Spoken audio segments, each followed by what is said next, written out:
ಈಗ ಕಡಲೆ ಇರಲಿ, ಹಲಸಂಡೆ ಬೀಜ, ಕಪ್ಪು ಕಡಲೆ ಅಥವಾ ಬಿಳಿ ಕಡಲೆ, ಎಲ್ಲವೂ ಸ್ವಾದಿಷ್ಟವಾಗುತ್ತೆ.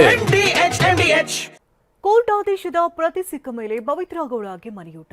ಡಿಸಿಸಿ ಬ್ಯಾಂಕ್ ನೌಕರರ ಸಂಘದ ಅಧ್ಯಕ್ಷನ ಮೇಲೆ ಹಲ್ಲೆ. ಮುಸ್ಲಿಂ ಮನೆಯಲ್ಲಿ ಅಯ್ಯಪ್ಪ ಸ್ವಾಮಿ ಪೂಜೆ. ಈ ಸುದ್ದಿಯನ್ನು ನೋಡೋಣ ಸಮಗ್ರ ನ್ಯೂಸ್ ಟಾಪ್ನಲ್ಲಿ. ಪವಿತ್ರ ಗೌಡಗೆ ಮನೆಯೂಟ ಬೇಕೆಂದು ಮನವಿ ಮಾಡಿದ್ರು. ಈ ಬಗ್ಗೆ ಕೋರ್ಟ್ ಕೂಡ ಮನೆಯೂಟ ನೀಡುವಂತೆ ಆದೇಶಿಸಿತ್ತು. ಆದರೆ ಆದೇಶದ ಪ್ರತಿ ಇನ್ನೂ ಪರಪ್ಪನ ಅಗ್ರಹಾರ ಸೆಂಟ್ರಲ್ ಜೈಲಿಗೆ ತಲುಪಿಲ್ಲ. ಕೋರ್ಟ್ ಆದೇಶದ ಪ್ರತಿ ಜೈಲಿನ ಅಧಿಕಾರಿಗಳ ಕೈ ಸೇರಿದ ಬಳಿಕ ಪ್ರಕ್ರಿಯೆ ಆರಂಭವಾಗಲಿದೆ. ಕೊಲೆ ಆರೋಪಿ ಪವಿತ್ರ ಗೌಡಗೆ ಸದ್ಯ ಜೈಲೂಟ ನೀಡಲಾಗ್ತಿದೆ.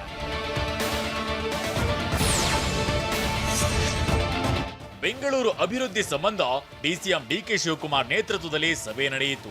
ಬಿಎಂಆರ್ಡಿಎ ಕಚೇರಿಯಲ್ಲಿ ನಡೆದ ಸಭೆಯಲ್ಲಿ ಸ್ಥಳೀಯ ಸಂಸ್ಥೆಗಳ ಆರ್ಥಿಕ ಸಂಪನ್ಮೂಲ ಕ್ರೋಢೀಕರಣ ಹಾಗೂ ವಾರ್ಷಿಕ ಕ್ರಿಯಾ ಯೋಜನೆ ಮತ್ತು ಅದರ ಅನುಷ್ಠಾನ ಬಗ್ಗೆ ಚರ್ಚಿಸಲಾಯಿತು. ಸಭೆಯಲ್ಲಿ ಸರ್ಕಾರದ ಹೆಚ್ಚುವರಿ ಮುಖ್ಯ ಕಾರ್ಯದರ್ಶಿ ತುಷಾರ್ ಗಿರಿನಾಥ್, ಡಿಸಿಎಂ ಕಾರ್ಯದರ್ಶಿ, ಬಿಎಂಆರ್ಡಿಎ ಆಯುಕ್ತ ರಾಜೇಂದ್ರ ಚೋಳನ್ ಮತ್ತಿತರರು ಭಾಗಿಯಾಗಿದ್ದರು. ಕೊಪ್ಪಳ ಜಿಲ್ಲೆಯಲ್ಲಿ ಮುಸ್ಲಿಂ ಮನೆಯಲ್ಲಿ ಅಯ್ಯಪ್ಪ ಸ್ವಾಮಿ ಪೂಜೆ ಮಾಡಲಾಯಿತು. ಕನಕಗಿರಿ ಪಟ್ಟಣದ 5ನೇ ವಾರ್ಡ್ನ ಶಾಮಿದ್ ಸಾಬ್ ಗುರಿಕಾರ್ ಮನೆಯಲ್ಲಿ ಪೂಜೆ ಮಾಡಿದ್ರು. ಮನೆ ಕಟ್ಟಿಸಿದ ಬಳಿಕ ಅಯ್ಯಪ್ಪ ಸ್ವಾಮಿ ಪೂಜೆ ಮಾಡೋ ಸಂಕಲ್ಪ ಮಾಡಿದ್ರಂತೆ. ಜನವರಿ 1ರಂದು ಶಾಮಿದ್ ಸಾಬ್ ಮನೆ ಗೃಹ ಪ್ರವೇಶ ಮಾಡಿದ್ರಂತೆ. ಇದೀಗ ಮನೆಯಲ್ಲಿ ಅಯ್ಯಪ್ಪ ಸ್ವಾಮಿ ಪೂಜೆ ನೆರವೇರಿಸಿದ್ದಾರೆ.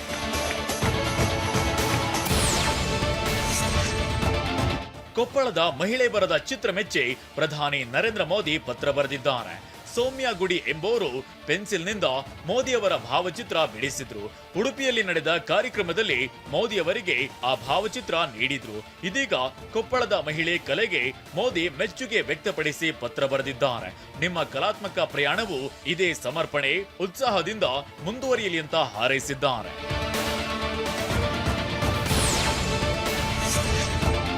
ಹಾವೇರಿ ಜಿಲ್ಲೆ ರಾಣಿಬೆನ್ನೂರು ತಾಲೂಕಿನ ಯಕಲಾಸಪುರ ಚಳಗೇರಿ ರಸ್ತೆಯಲ್ಲಿ ಚಿರತೆ ಪ್ರತ್ಯಕ್ಷವಾಗಿದೆ. ಕಾರನ್ನ ಅಡ್ಡಗಟ್ಟಿದ ಚಿರತೆ ಸ್ವಲ್ಪ ಕಾಲ ಗರ್ಜಿಸಿದೆ. ಇದರಿಂದ ಕಾರಿನಲ್ಲಿದ್ದವರು ಗಾಬರಿಗೊಂಡಿದ್ರು. ಕಾರಿನಲ್ಲಿದ್ದವರು ಚಿರತೆ ದೃಶ್ಯ ಸೆರೆ ಹಿಡಿದಿದ್ದು ಈ ರಸ್ತೆಯಲ್ಲಿ ಓಡಾಡುವ ಜನರು ಸುರಕ್ಷತೆಯಿಂದ ಓಡಾಡಬೇಕು ಅಂತ ಮನವಿ ಮಾಡಿದ್ದಾರೆ.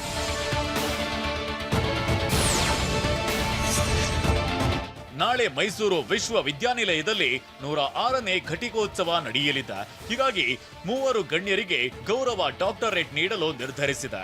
ಖ್ಯಾತ ನಿರ್ದೇಶಕ ರಾಜೇಂದ್ರ ಸಿಂಗ್ ಬಾಬು, ಶಿಕ್ಷಣ ತಜ್ಞ ಪರಿಸರವಾದಿ ಜಯಚಂದ್ರ ಬಾಬು ಹಾಗೂ ರಾಜ್ಯ ಮಾನವ ಹಕ್ಕುಗಳ ಆಯೋಗದ ಅಧ್ಯಕ್ಷ ಡಾಕ್ಟರ್ ಟಿ ಶಾಂಭಟ್ ಅವರಿಗೆ ಈ ಬಾರಿ ಗೌರವ ಡಾಕ್ಟರೇಟ್ ನೀಡಲಾಗಿದೆ. ತಂದೆ ವರ್ತನೆಯಿಂದ ಅಪ್ರಾಪ್ತೆ ಆತ್ಮಹತ್ಯೆಗೆ ಯತ್ನ.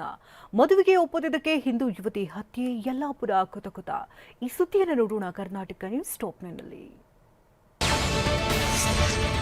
ಮದುವೆಗೆ ಒಪ್ಪದಿದ್ದಕ್ಕೆ ಹಿಂದೂ ಯುವತಿ ಹತ್ಯೆಯನ್ನ ಹಿಂದೂ ಪರ ಕಾರ್ಯಕರ್ತರು ಖಂಡಿಸಿದ್ದಾರೆ. ಯಲ್ಲಾಪುರ ಠಾಣೆ ಮುಂದೆ ಜಮಾಯಿಸಿದ್ದ ಹಿಂದೂ ಕಾರ್ಯಕರ್ತರು ಎಸ್ಪಿ, ಎಎಸ್ಪಿಯನ್ನ ತರಾಟೆಗೆ ತೆಗೆದುಕೊಂಡ್ರು. ಈ ವೇಳೆ ಹಿಂದೂ ಕಾರ್ಯಕರ್ತರನ್ನ ಎಸ್ಪಿ ಎಂಎನ್ ದೀಪನ್ ಮನವೊಲಿಸಿದ್ರು. ಮುನ್ನೆಚ್ಚರಿಕೆಯಿಂದ ಕೊಲೆ ಆರೋಪಿ ರಫೀಕ್ ಮನೆಗೆ ಬಿಗಿ ಭದ್ರತೆ ನೀಡಲಾಗಿದೆ. ಇತ್ತ ಇವತ್ತು ಯಲ್ಲಾಪುರ ಪಟ್ಟಣ ಬಂದ್ಗೆ ಹಿಂದೂ ಪರ ಸಂಘಟನೆಗಳು ಕರೆ ನೀಡಿವೆ. ಅಂಗಡಿ ಮುಂಗಟ್ಟು ಮುಚ್ಚಿ ಬಂದ್ಗೆ ಬೆಂಬಲ ನೀಡುವಂತೆ ಮನವಿ ಮಾಡಿದೆ.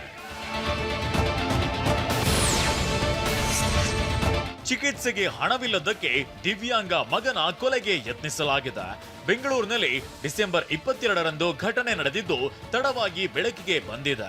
2.5 ವರ್ಷದ ಜೋಯಲ್ ಹುಟ್ಟಿನಿಂದಲೇ ಬುದ್ಧಿಮಾಂದ್ಯ ಹಾಗೂ ಆರೋಗ್ಯ ಸಮಸ್ಯೆಯಿಂದ ಬಳಲುತ್ತಿದ್ದ.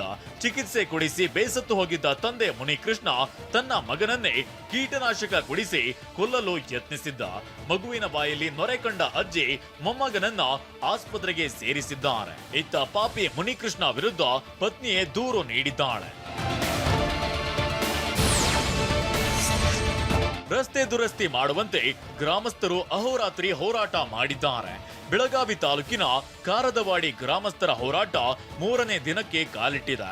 ಬೆಳಗಾವಿಯ ಕ್ಲಬ್ ರಸ್ತೆಯಲ್ಲಿರುವ ಕರ್ನಾಟಕ ಗ್ರಾಮೀಣ ರಸ್ತೆ ಅಭಿವೃದ್ಧಿ ಸಂಸ್ಥೆ ಕಚೇರಿ ಬಳಿ ಧರಣಿ ನಡೆಸಿದ್ರು. ಜಲಜೀವನ್ ಮಿಷನ್ ಯೋಜನೆ ಕಾಮಗಾರಿಯಿಂದ ರಸ್ತೆ ಹಾಳು ಮಾಡಿದ್ದಾರೆ, ಸರಿ ಮಾಡುವಂತೆ ಆಗ್ರಹಿಸಿದ್ರು. ಕಾರದವಾಡಿ ಗ್ರಾಮಸ್ಥರ ಮನವಿಗೆ ಸ್ಪಂದಿಸದ ಅಧಿಕಾರಿಗಳ ವಿರುದ್ಧ ಆಕ್ರೋಶ ವ್ಯಕ್ತಪಡಿಸಿದ್ರು. ಬಾಗಲಕೋಟೆ ಜಿಲ್ಲೆಯಲ್ಲಿರೋ ನಾಡಿನ ಶಕ್ತಿಪೀಠ ಐತಿಹಾಸಿಕ ಬಾದಾಮಿಯ ಬನಶಂಕರಿ ದೇವಿ ಮಹಾರಥೋತ್ಸವ ನಡೆಯಿತು. ಲಕ್ಷಾಂತರ ಜನ ಭಕ್ತ ಸಮೂಹದ ಮಧ್ಯೆ ನಡೆದ ಮಹಾರಥೋತ್ಸವ ಸಂಪನ್ನಗೊಂಡಿದೆ. ಸಾವಿರಾರು ಭಕ್ತರು ತೇರು ಎಳೆದು ತೇರಿಗೆ ಉತ್ತತ್ತೆ, ನಿಂಬೆ, ಬಾಳೆಹಣ್ಣು ಎಸೆದು ಪುನೀತರಾದ್ರು. ನಿನ್ನೆಯಿಂದ 1 ತಿಂಗಳು ಕಾಲ ಹಗಲು ರಾತ್ರಿ ಜಾತ್ರೆ ನಡೆಯಲಿದೆ. ವಾಹ್, ಯಾಕೆ ಈಗ ಬಂತ ಸ್ವಾದ? ಖಂಡಿತ ಈಗ ಬಂತು ಅಸಲಿ ಸ್ವಾದ. MDH chunky chaat masala life ಅಲ್ಲಿ ಅಸಲಿ ಸ್ವಾದ ತರುತ್ತೆ. ಅಸಲಿ ಮಸಾಲ, ಎಸ್ ಎಸ್ MDH